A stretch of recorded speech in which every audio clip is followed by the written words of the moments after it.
Well, here we are at the 2008 Lasher Family Game Dinner. I've been doing these things for a few years now. My first one was in 1999 with 22 people. Tonight we have 302 eating off of 4 different stations.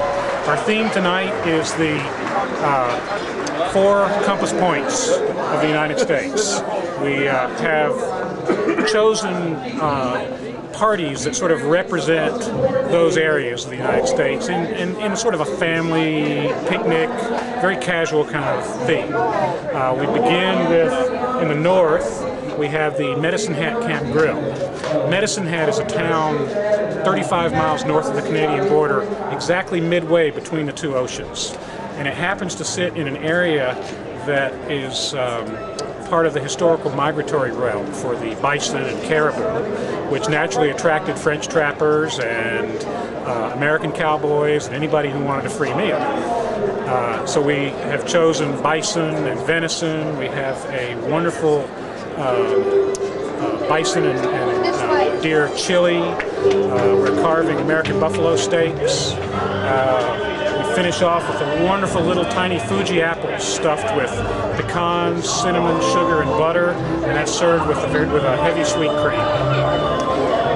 For the southern area, we've chosen the Bayou country of Louisiana. This is not to be confused with New Orleans food, which is much more cosmopolitan and citified. This is more Cajun. Cajuns, of course, are French Huguenot immigrants who 200 years ago were kicked out of Canada and wound up in the swamplands of Louisiana. They developed their own cuisine that was originally based on French cuisine. Tonight we're serving a rabbit and wild boar sausage jambalaya. We have dirty rice with gumbo. The dirty rice is made with deer and bear. The gumbo itself is chicken and sausage, but I have a wonderful bear tasso, which is a cured product. 24 hours in the smoker, a week in the brine, very hard smoked, and it gives it a nice smoky flavor to the gumbo. We also have a nice Caesar salad with blackened shrimp. And we finish off with a traditional peach pecan bread pudding with the Grand Marnier creme anglaise. For the West, we've chosen the Native American potlatch. This is a party that was traditional in the Pacific Northwest and Alaska, and it was essentially the potlatch is what held the social structure of the Pacific Northwest Indians together. By throwing a party and giving away everything you had, you created obligations, and those obligations kept peace in the region.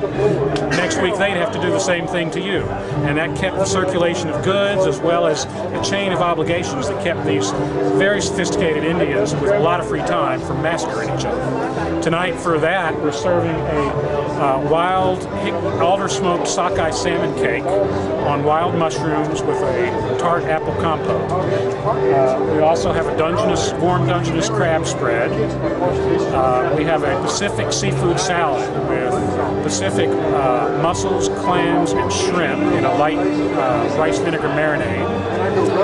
And we finish off with some just nice plump blueberries and strawberries. The Pacific Northwest is really wonderful at producing berries. There's something about that wet, moist, warm climate that produces the best strawberries you've ever had. And finally, on the east, we have a party based on a Savannah River plantation shrimp boil. This is a low country party, like a picnic. We start off with a shrimp boil, which is originated in St. Helena Island. Frogmore stew is the classic name of it. Shrimp, corn, potatoes, onions, and venison sausage, all boiled together in a wonderful spicy broth. We also have fried quail. We have fried surffish. In this case, we're using cod, just because cod is one of the better fish that you can get this time of year. And earlier, we were passing some wonderful fried oyster crostinis off of there. That party finishes off with the southern tradition of peach cobbler with vanilla ice cream.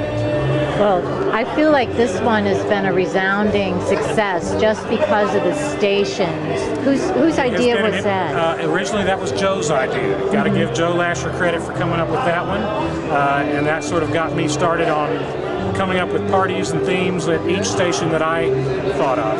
But the original concept was his, and me and my team fleshed it out. Well, very creative and very delicious. Thank you. Thank you, Chef Dai.